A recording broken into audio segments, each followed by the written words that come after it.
Now let's proceed to the next topic. We have some gaps in materials.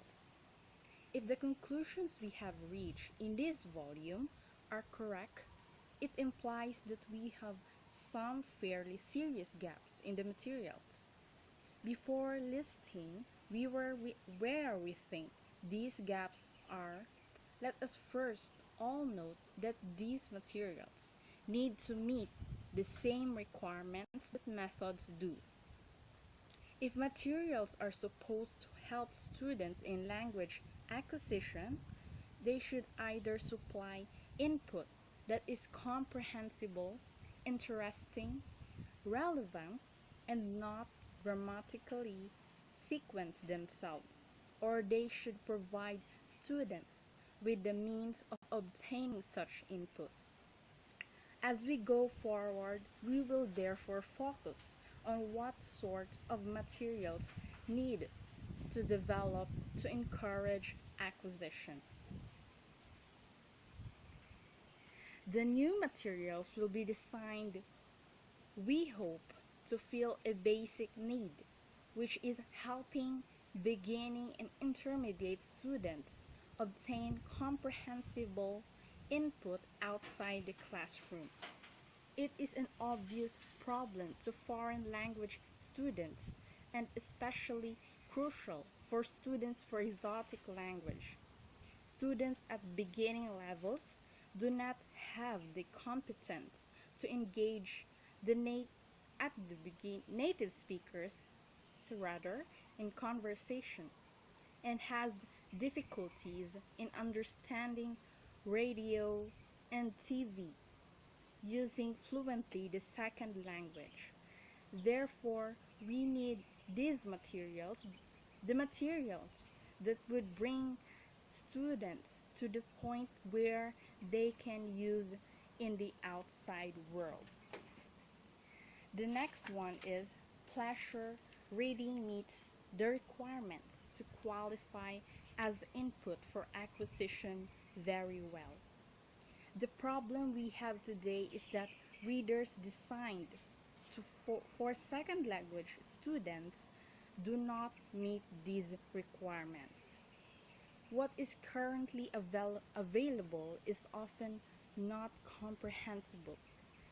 The only reading many foreign language students encounter are paragraphs that are loaded with complex vocabulary and syntax.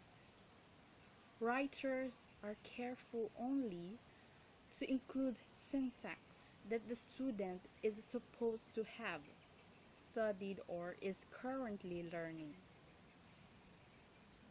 The third is the second language student needs massive amounts of comprehensible, interesting reading material, enough so that he can read for pleasure and or interest for an hour, an evening, if he wants to, for several months.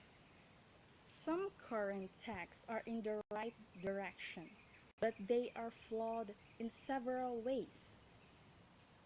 Some current texts are flawed in several ways.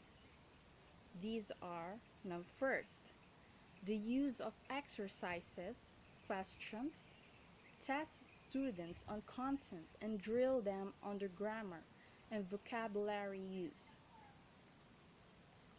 To try to combine the two is a dangerous practice.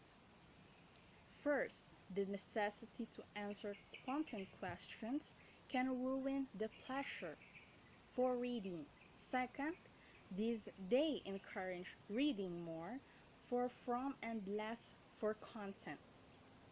With excessive exercises, we may be destroying our students' desire to read for pleasure and interest in the second language.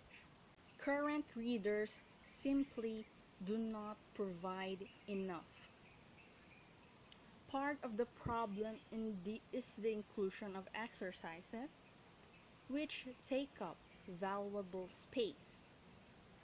With many choices, students will be able to pick and choose their desired topics. It could also give them motivation to read by simply including one story, another about sports, and one mystery story is not enough. Number 3, finally, writers of such readers need to rid themselves of the illusion that each line, each paragraph must count and introduce some new structure or vocabulary item.